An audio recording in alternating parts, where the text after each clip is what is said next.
Hatua za mradi ulipofikia, ujenzi wa mradi wa choo cha matundu matatu upo katika hatua ya kufanya plaster, na baada ya siku 2 mbele wataendelea kufanya nini?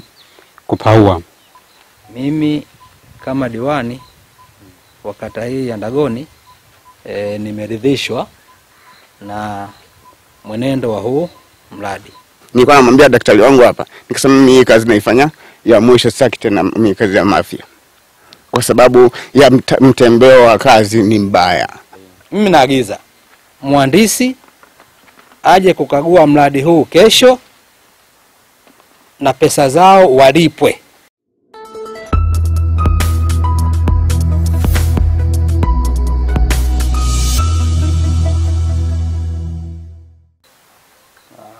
Nashukuru.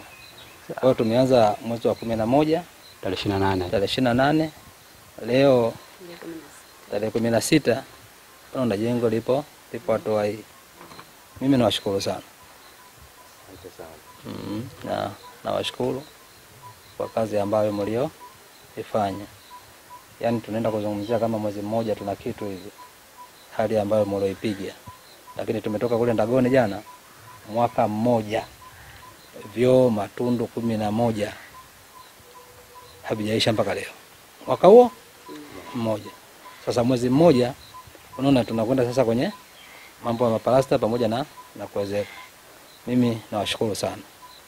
Nawashukuru hata kama ni mradi mdogo, lakini mliona mjitoe kuja kutusaidia. Lakini mimi kama diwani wa kata hii ya Ndagoni nimeridhishwa na mwenendo wa huu mradi. Kwa sababu kwa mwezi mmoja kujenga matundu matatu kufikia hivi, mimi nimeridhishwa sana. Lakini niwaombe msiishie kutusaidia tu kwenye mradi huu. Kama nguvu mnazo na miradi bado tunayo. Kwa sababu jana natoka Ndagoni zimeingia pesa pale zaidi ya milioni 50 shule ya msingi pale Ndagoni kwa ajili ya ukarabati wa madarasa matatu. Kwa spidi hii ambayo mnayo kwenda nayo, mimi naamini mkienda kuomba ile tenda pia mnaweza kutusaidia yale madarasa kuisha kwa haraka, kwa sababu ni watu ambao mna moyo wa kutusaidia. Kwa hilo nawapongeza na nawashukuru sana. Ni vema miradi Mheshimiwa Rais anavyoleta pesa, basi ni vema zile pesa zionekaniwe matarajio yale ambayo anayohitaji. Ni jambo jema kuliko kuleta hela alafu zile hela zisionekaniwe. Unaona matarajio ya kile kitu ambacho kinachotakiwa, ile kidogo inakuwa ni changamoto. Lakini kwa nyinyi mimi sina usemi kubwa, ni waombe tusaidieni pale pa ujenzi panapohitajika, na wala isiwe mwisho wa kuomba. Kama mmesema mmeomba choo tena tumemaliza choo tuondoke. Kama mna nafasi endeleeni kuomba, na mimi nawashauri ile kazi ya Ndagoni mkaiombe ile mradi mtusaidie, kwa sababu fundi pale amejenga madarasa ni matundu hayo 11 mwaka mmoja hajamaliza. Alichokifanya na yeye akachukua ile kazi akamuuzia mtu mwingine. Fundi huyo akageuka, unaona, akaenda kuomba tena madarasa mawili yenye thamani ya milioni 50. Unaona, na matundu 6 ya choo. Alipopewa tu ule mradi kwanza ujenzi kauacha, akatafuta fundi mwingine kaenda kumpa kazi. Unaona? Kwa hiyo nyinyi mafundi wa nje watu wanawatumia, unaona, kama madaraja kwa kufanikisha yao kwa sisi mafundi wazawa wa nini? Wa Mafia. Kwa nitoe tu ushauri kwamba tunahitajika na sisi twendeni tukaingie kwenye mifumo wenyewe, tuhakikishe kwamba tunaomba hizi tenda na mnapata kwa ajili ya maslahi. Tukipata mafundi ambao wanaweza kukimbiza kama hivi, mimi nafikiri hela ya Mheshimiwa Rais itakuwa ipo salama. Kuliko tukipata mafundi tundu moja la choo anajenga miezi 6. Huyo fundi haiwezekani, kwa sababu tuete anakaa Mafia. Kwa hiyo ndugu mganga wa zahanati ya Gonge, mimi ni kushukuru sana kwa usimamizi huu ambao unaofanyika, na mafundi wetu karibuni sana Mafia. Sisi kwa hapa leo hatuna neno, kwa sababu ndani ya mwezi mmoja kufikia hivi hatuwezi kuongea chochote. Kikubwa tutakuja tarehe moja hadi mwezi wa pili sasa huko, ili kuona pale tuliposema, kwa sababu tunatarajia kumaliza mwezi wa kwanza, basi tutakuja mwezi wa pili ili kuona kwenye umalizaji pale mmemaliza vipi. Changamoto tunazozipata katika hali hii ya ufundi ni kwamba tunapata mradi, lakini ule usimamizi ndio chanzo nao kusababisha kazi hizi za Mafia zisiende. Mimi hapa ni kwamba hii kazi yangu inaifanya ni kazi ya 3 nikiwa hapa Mafia. Maana nimetengeneza zahanati ya jimbo choo kama hiki, na hapo Ndagoni nimetengeneza kama hiki na hiki cha mara ya 3. Lakini changamoto tunazozipata ni kwenye usimamizi, namna ya kuipata pesa yako ya kujikimu. Unamaliza kazi alafu inachukua muda mrefu, namna ya ufuatiliaji. Sasa ule ufuatiliaji unakuwa sisi unatuumiza. Maana nitakaa nimemaliza kazi labda niseme tarehe 10, hela nije nipate tarehe 27 ndani ya wiki 2 nzima mbele. Sasa nafanya nini? Alafu wakati huo hamna msaada, kusema kwamba sasa kwa sababu fundi umekaa muda huu wote, basi hebu tunakufight hivi maisha yako ufanyeje survive, ili kwamba huku unaposubiri haki yako. Lakini pamoja na hayo unakopeshwa kwamba ukipata hela yako unafanyaje? Ulipe. Sasa unapokopeshwa bado unaendelea kula hasara juu ya nini? Ya hasara. Kwa hiyo sisi, maana mimi hapa nikasema kwamba nilikuwa namwambia daktari wangu hapa, nikasema mimi hii kazi naifanya ya mwisho, sitaki tena mimi kazi ya Mafia, kwa sababu ya mtembeo wa kazi ni mbaya. Ila napenda kufanya kazi, na kazi zangu mimi napenda nifanye kama hivi. Mimi nikifika na nimekaa hapa, kazi yangu nipeleke kwa muda mchache iishe, alafu tufanye mambo mengine, sio kwamba kila siku ninafuatilia hiyo. Na jambo la pili, wazabuni. Mzabuni anachukua tenda afu vifaa vifiki site vyote. Kwa fundi nikifika pale, mfano nikichukua kazi 2 zilizomaliza kati ya jimbo na Ndagoni, ni kwamba nimetumia awamu 2, ninakwenda na ninarudi, afu gharama ni ya kwangu.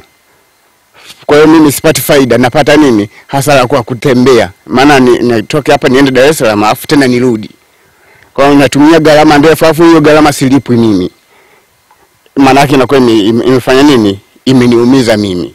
Kwa hiyo sasa nikaona kwamba siwezi nikafanya kazi hizi nikaendelea, bora nikae kule mjini niendelee na kazi za mjini. Ila kama likichukuliwa maanani ya kwamba mzabuni aweke vifaa vyote vinakuwepo site, kidogo mimi nanipa wepesi. Mfano kwa daktari hapa, asilimia fulani nimekuta vitu vyote na viona, na ndio maana kazi hii nimepeleka kwa haraka. Kwa vilivyosalia hapa ni vitu ambavyo ni vichache, kama akijitahidi ni kwamba havitomchukulia muda. Na mimi nimemwambia jana, nikasema hapa nataka ndani ya siku 12 zinapoisha kazi yangu mimi nifanye imeisha. Kama mtu nifanyeje? Niumbisha. Ndani ya siku 12 tu zijazo kazi nini nimaliza. Hivi huu mradi tangu unaanza, mhandisi alikuja kukagua? Ndio alikuja kuloketi site. Alikuja kukagua, akaja kaloketi site, na nadhani ilikuwa Ijumaa ile walikuja tena, kuna ukaguzi ulitoka mkoani. Ndio maana umeona hii taarifa fupi ilikuwa imeshaandaliwa. Kwa ajili ya ukaguzi kutoka mkoani. Yaani hii taarifa tunayokusomea wewe tayari wengine walishapewa. Kwa hiyo engineer alikuja alitoa site hii, japo fundi yeye mwanzo alikuwa amesuggest hapa. Lakini baadaye alipokuja maengineer akasema huko tunaweza tukabana eneo nijenge hivi pembeni. Kwa hiyo wameanza engineer ukiwepo. Hapa ulipofikia? Hapa ndo nimetoa taarifa, kwa sababu nishaanza kufanya mchakato wa kulipwa. Hawezi kulipwa kabla hawajaja kukagua au hawajajua hatua ambao wamefikia. Kwa hiyo taarifa shapewa. Sawa, yani fundi mimi nimemuelewa. Yani anasema anapenda sana kuja kufanya kazi Mafia. Sana. Lakini changamoto, kuna urasimu ya mambo mawili. Swala la kwanza kwenye ulipwaji wa pesa. Inakuwa ni changamoto. Inamfanya anashindwa kulipwa pesa, anaanza kukopa pesa kidogo kidogo kwa kukizi mahitaji yake.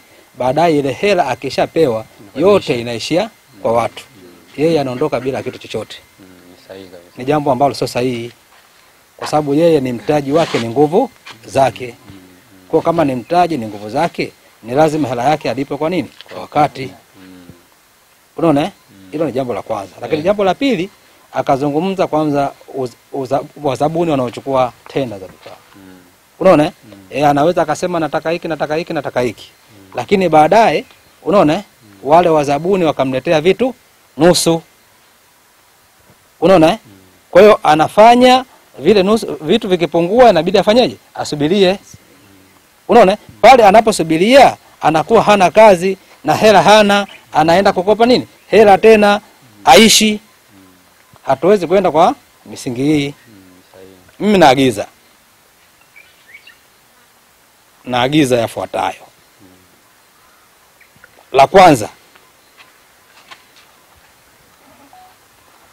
mhandisi aje kukagua mradi huu kesho na pesa zao walipwe kwa kazi walioifanya. Hilo la kwanza. Lakini la pili, mzabuni yoyote atakayeleta vifaa ambavyo havijatimia kwa makubaliano visipokelewe.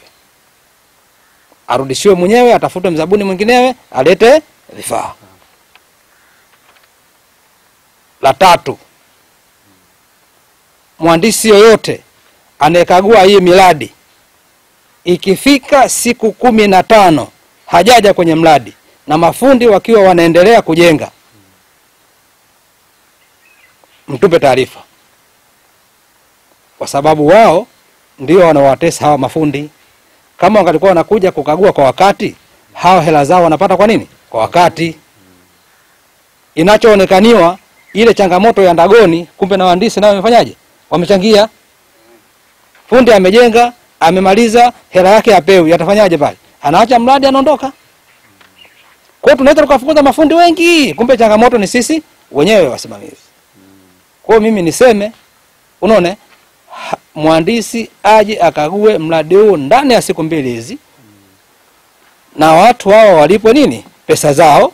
Na kama kuna kitu kinginewe kinahitaji kinunuliwe ili mafundi hao waendelee, mzabuni atafutwe mara moja ili hivyo vitu viletwe. Mafundi hao wafanye kazi kama siku zao 12 walizotaka wakukabidhini kazi wafanyeje? Waondoke. Kwa sababu huu hapa tunasema sisi ni mwezi wa kwanza ndio tutakao tukabidhi kazi.